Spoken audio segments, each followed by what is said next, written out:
Alright guys, it's Thomas here. So I'm at Loic's place. Loic's a subscriber of mine, and this is a fantastic system. So today I want to show you his system because it seems like these videos are quite popular. It seems like you guys like to look at other people's system. And Loic, why don't you start by just introducing yourself? So my name is Loic. I'll use the words that you use so that it's familiar to your audience. I guess the audio journey started with me as a young man 20 years ago, just owning big, giant, heavy bass boxes. I think the brand was Nuance. It was called Nuance at the time. Okay. So it was basically just huge speakers. When I say huge, they're over 6 feet tall. What? Yeah.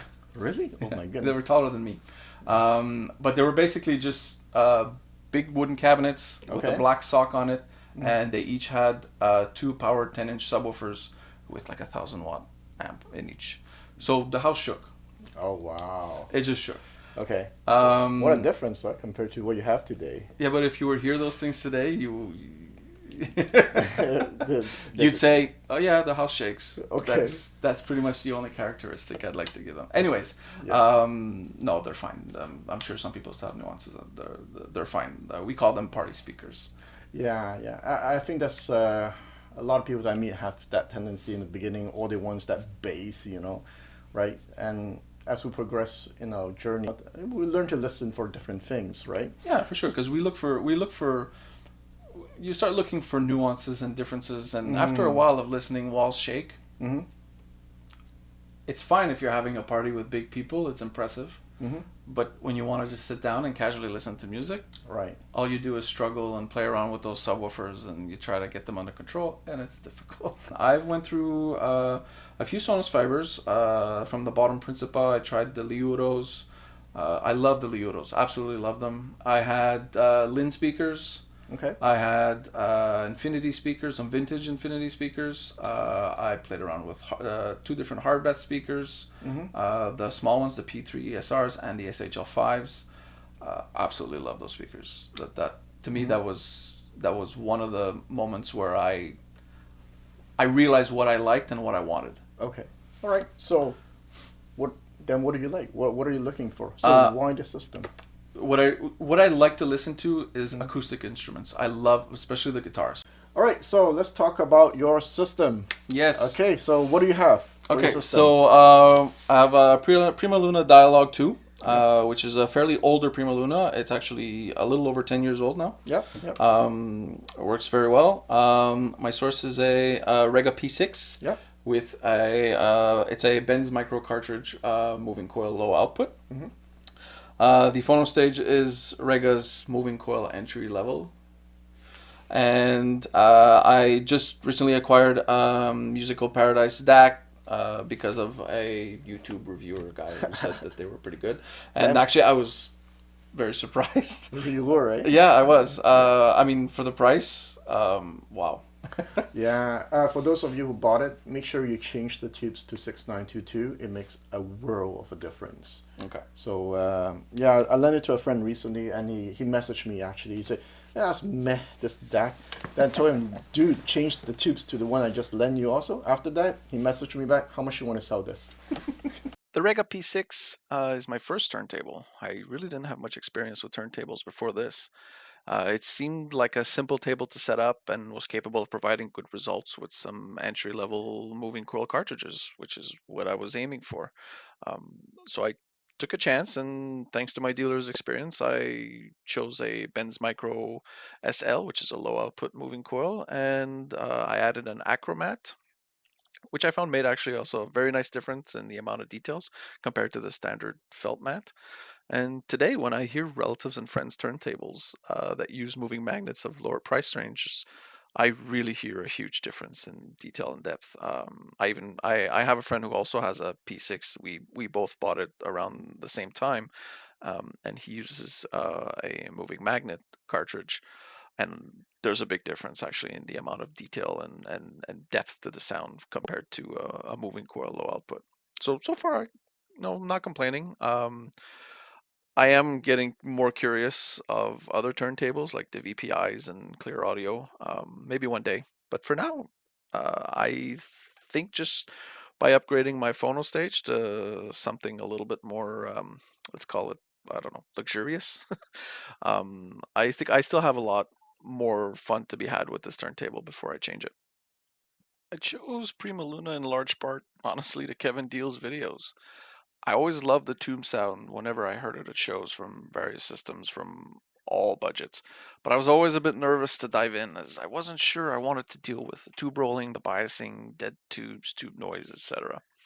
But Prima Luna actually makes this easy with their auto bias. It's if there's something you don't like, change it. They made it fun actually to and easy to start playing with tubes. So it's actually the first component I acquired that I said to myself, wow, I don't see myself changing this for quite a while. So I started with the EL34s and I moved to KT88s and recently acquired KT150s.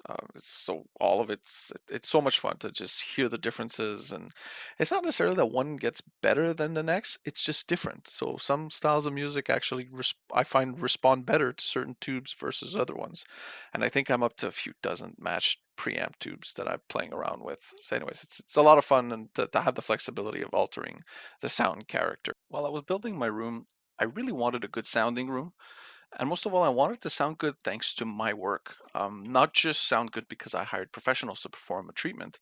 I wanted to learn as much as I could on my own. So I started by just building some very cheap panels using rock sole and cloth and started playing around with placements of a few panels and spending several days of listening before making any further changes so that this helped me to get to know my room and my system. So as I placed panels in various locations that to my ear made the sound better, I would then just build a more aesthetically pleasing panel to replace the cheap ones that I had originally that I would just move around. As I really wanted my room not just to sound good, but in the end, when I was done, I wanted to eventually it to look good as well. For the quadratic diffusers, I found a pattern online for a wide frequency range, and I just built two of them. And I placed them at the first reflection points, and I was hoping that it would just create a large soundstage. And at first, I was very happy with the soundstage that I was hearing. It was wide and deep. My room felt larger, but to an audiophile newbie like me, that initial impression made me really easy to think that this was optimal and that I nailed it and I had it right. Um, but looking back now, after a few hundred hours of listening, I realized it's not actually optimal. I found that from one listening session to the next, I was seeing little differences from one time to the next. Sometimes items in the soundstage for recordings I was very familiar with seemed to kind of blend a little too much together, and I was having a hard time focusing on instrument separation, or even sometimes it kind of felt like it would lean to one side more than staying more focused in the middle. So I realized one problem I had is that my room, it's not a rectangle. So my first reflection points are not at equal distance from the speakers. So by using diffusers at those points, I was scattering the sound from different distances. So I tried putting absorption panels at first reflection points instead, and wow, now I find it creates a much more focused and coherent soundstage. And to my surprise, I didn't even lose any size and depth. So for my room right now, I find the absorption panel work better than having diffusion points because the distance I think of the walls to my speakers are not the same on both sides. So when I get to the point that I feel like that the treatment is done in my room and I'm content and I don't feel like it's overdone, I'm actually going to get professional acoustic measurements taken to see what kind of mistakes I made and to see what kind of response my room has. Anyways, I can't wait to get to that point because it's all in good fun. It's part of the learning experience. So speakers, what do you have? Oh yeah, Verity Audio, Fidelio Encores. I love the mid-range of acoustic instruments. Okay. Okay. It's for me, it's about the mid-range. I'm a fan of, like you would describe it, a little bit more rounded off tweeters, like the highs. I don't.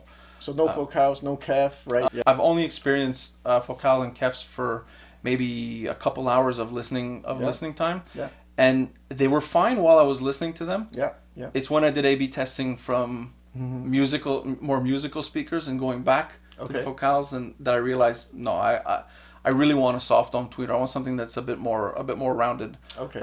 In the highs. So I think that's what I have right now. I'm very happy with what I have right now. Oh yeah. It has that thickness in the mid-range that I really like. And it still has enough details for my liking that it doesn't feel like it's too rounded off. Yeah. So before we started this video, he played a few acoustic tracks for me. The top end definitely is not like focals. In fact, it's a welcome change because these days I've been only listening to budget speakers or focals. And as you know, focals, they're very detailed, but you know, they have their sound. So when I come listen to this system, it's like, oh, it reminds me back to my older dying audio days actually, where it's more sweet sounding, it's more round sounding, it's more romantic sounding. How do you describe romantic? I don't know. But yeah, you know, it's the tubes in it. So when I listen to it, it actually, I do feel something like, especially I like the instruments. You see, with focal cantus, you can hear the vibration of the string. But with this, it sounds great. You know, with the acoustic instrument, how would you describe it? It's like, what's so unique about this? They sound like you're at a small private venue. Okay. Instead of being in a recording studio, okay, where it's specific and pinpoint. But when you go to like a small venue, and whether it's just someone on a guitar singing or a small band, it has that, there's a sweetness, there's a presence, like, and it still has weight, even though most of the instruments are not amplified. You still feel like the weight of the guitar. You can still feel that string, and even if you're sitting like, you know, not up at the stage and you're farther back, you can still feel them. I see. So these speakers also, the bass is very nice. It's very. They surprised me actually. Yeah, they do. I wasn't expecting that. Yeah, yeah, and it has a 7-inch paper cone bass woofer backfiring. My other friends also have like Verity audio, and I was very surprised, to be honest, the first time when I heard those speakers. I remember actually the first time I ever heard speakers like that, I actually looked down on them because they look very simple. Then I heard it, I'm like, I think most people do. Really? First time I saw pictures of Verity online, I was like, yeah. Like, that doesn't look exciting. I still remember the day because when my friend played it for me, I'm like, whoa, these are better than my speakers at home.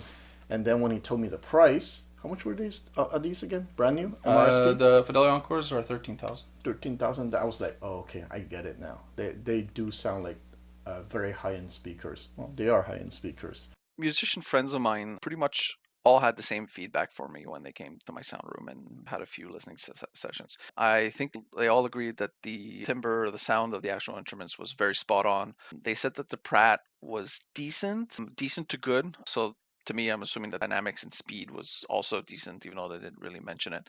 Mind you, I'm kind of averaging out their opinions here, as some said it was better than others. But interestingly, though, all of them really didn't care about soundstage and the depth or even the imaging. They didn't care. It was all about dynamics, the speed, the pace, rhythm, and timing. It was all that they really wanted to focus on. And they all had the same recommendation for me. They all said, pick up an instrument, start learning, and as you learn to play the instrument, they said they would amplify my appreciation for all the music I listen to and the room that I have and the sound system that I have. So one day, perhaps. All right, guys, so we're going to end the video right now. He has actually an interesting story to tell. So the hi-fi world is a small niche market. It's very small. So I bought these secondhand.